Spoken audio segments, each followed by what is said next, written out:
Synoptic! I can't see the enemy! That's because there's a hill in the way. Oh, sorry. 10 years of grassy flat maps. Yeah, that's great. I can see it paid off quite well.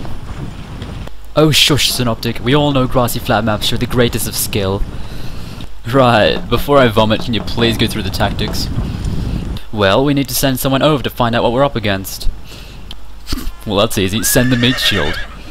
Hey, we have children, you know. And tomorrow they'll be orphans.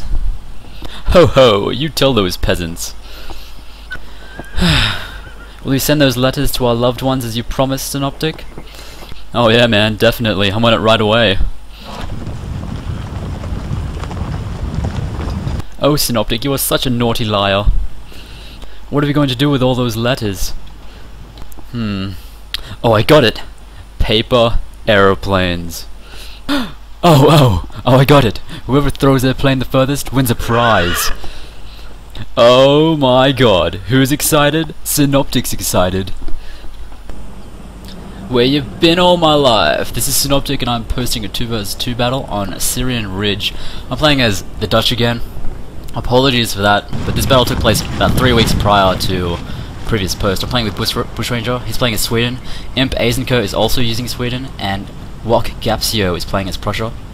As you can see, they've deployed stakes on deployment in the flat area. They're going to run into a corner, and they try and get all their light dragoons behind us, and I just shot a few. And now they're in the corner, as you can see. This is kinda cool. In other words, kinda gay. This is cheating in most games, but they're doing it anyway. So they're not really gonna move. We're gonna attack. This is about 10 minutes in now. And Bushranger attacks the right flank. He has a massive overlapping force, all condensed. I force Gapsio's long range to fire into my rifles, who were passing through the woods, so I obtained minimal damage. At the same time, I passed my light dragoons through to go straight for the melee. So their line infantry is really far back to take advantage of straight bullets, but I'm not really going for that. I'm going straight for the melee. So I've opened up WOC Gapsio's side, and I'm going to move into Eisenko's left. So I've sent all my goons into his army. I'm about to move up my army. And Bushranger's going to do basic surrounding tactics with his army because he's going to force a lot of retreats. There was already a retreat from Gapsio's long range, and there's going to be a retreat here because that's 3 versus 1 as you're seeing, and they cannot sustain that much fire. So Eisenko's going to see that and he's going to run off.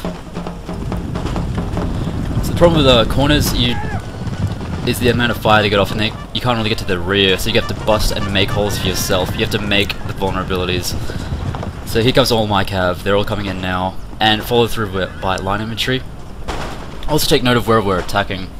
We're only attacking part of the corner. Attacking the full corner would be just too disastrous for losses.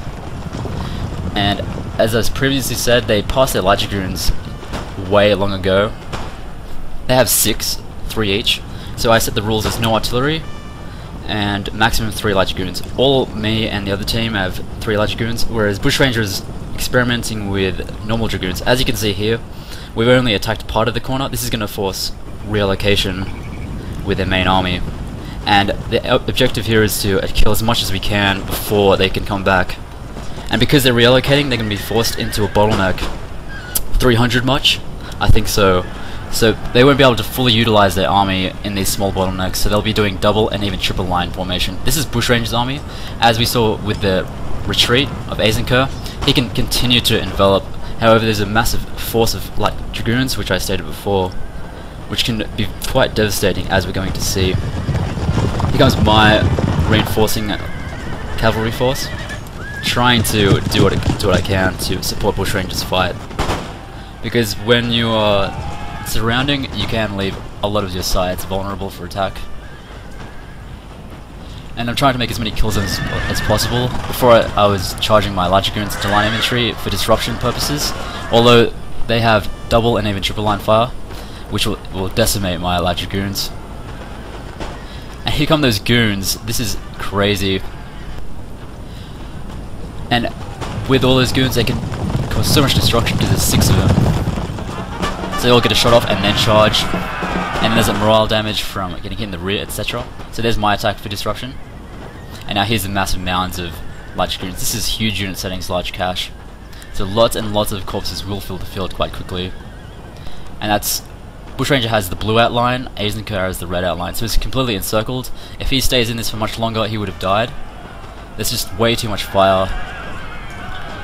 But now the light dragoons are coming in for the fight and for the kill. They're going to bust up a lot of this army. Eisenker's going to kill or attack Bushranger piecemeal, so he's going to attack one force and leave the other one behind, which is a pretty good move. Although one thing I can't let go is the camping and corner camping, which is pretty bad. This is their deployment we're fighting in, and maybe 15 minutes in now, or 20.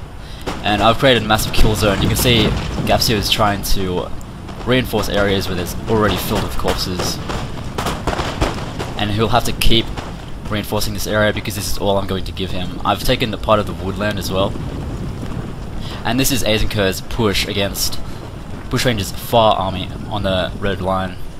So he's pushed himself away from Bushranger's main body, and that's mostly due to the cav. So they're mass caving Bushranger. That's 2 second hussars, 6 light dragoons. Bushranger's crazy task of trying to eliminate them, while it's my objective to assist where I can and try and beat my guy. As you can see, the main line, as he keeps putting men in, I have to keep shooting him down, and now I've busted the middle, which allows me for 2 flanks. So I'm flanking on 2 sides of Gapsio, and at this point the far out army of Bushranger has been eliminated, mostly due to being far outnumbered. And the main line has collapsed, but he still has 4 long range Gapsio.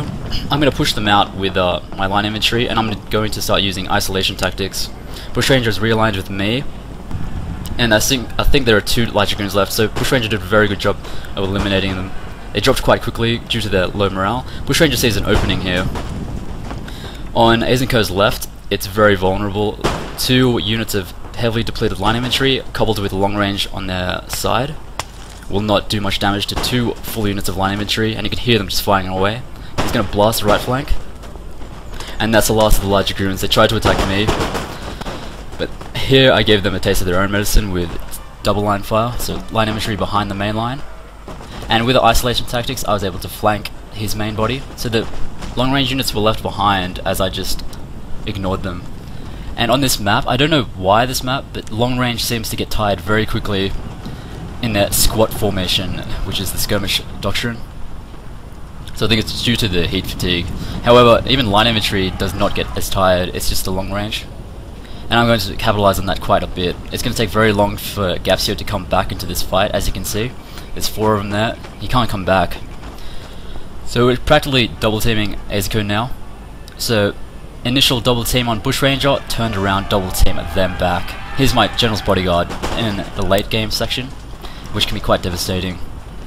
So there aren't many cavalry units left, and long range can never really fight cavalry of any sort. Even a general's bodyguard can take him down. And as we double team Eisenker, he tried to get out of this massive body. So this is the left side of Bushranger's main, and he just eliminates all of them. Bushranger was very quick to see this attempted retreat and eliminated them. This is the last part of our force. It's still quite formidable. As you can see, most of them are line infantry. I still have my bodyguard. That's 4 long range of the opponent, 2 second hussars, and all Sweden has is a superior line infantry. So it's quite over at this point. And this is when we also throw things back at them. We're going to make them attack us. And I'm going to use basic meat shield tactics with my most depleted line infantry unit against long range, followed by a cav charge. Long range takes a very long time to reload. There's a very big window for attack, and as these guys are exhausted, they will not be able to run away.